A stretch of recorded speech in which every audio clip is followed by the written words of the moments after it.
Daily taste the daily. టాలీవుడ్లో హీరోయిన్ల కొరత ఎప్పటి నుంచో ఉంది కాబట్టే ఆల్రెడీ రిపీటెడ్ కాంబినేషన్లు ఎక్కువగా కనిపిస్తూ ఉంటాయి.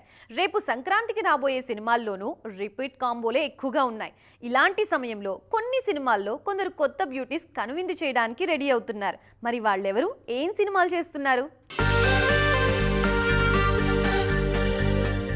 సంక్రాంతికి వస్తున్న సినిమాల్లో చిరంజీవి నయనతార కాంబినేషన్ మూడోసారి, రవితేజ డింపుల్ మరోసారి రిపీట్ అవుతుంది. హీరోయిన్లు లేక ఉన్నవాళ్లతోనే రిపీట్ చేయక తప్పట్లేదు. ఇలాంటి టైంలో మలయాళం నుంచి ఛాంపియన్ అంటూ అనస్వర రాజన్ తెలుగు ఇండస్ట్రీకి పరిచయం అవుతున్నారు. గిరగిరా అంటూ అందర్నీ మాయలో పడేస్తున్నారు ఈ బ్యూటీ.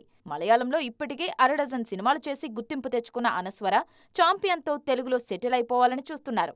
ఇక ఆది సంబాల సినిమాతో అర్చన అయ్యరం పరిచయం అవుతున్నారు. శర్వానంద్ నారి నారి నడుమ మురారిలో సాక్షి వైద్య నటిస్తున్నారు. 2 ఏళ్ల కింద ఏజెంట్తో పరిచయం అయ్యారు ఈ బ్యూటీ. 2026 కయాడు లోహర్కు కీలకం కానుంది. డ్రాగన్ సినిమాతో గుర్తింపు తెచ్చుకున్న ఈ బ్యూటీ విశ్వక్సేన్, అనుదీప్ కేవి కాంబినేషన్లో వస్తున్న ఫంకీతో తెలుగులోకి రీ ఎంట్రీ ఇస్తున్నారు. తాజాగా నాని ప్యారడైజ్లో జాయిన్ అయ్యారు. ఈ రెండు తన జాతకం మార్చేస్తాయని నమ్ముతున్నారు కయాడు. ఇక ఎన్టీఆర్ నీల్ సినిమాతో రుక్మిణి వసంత్ తెలుగు తెరకు పరిచయం అవుతున్నారు.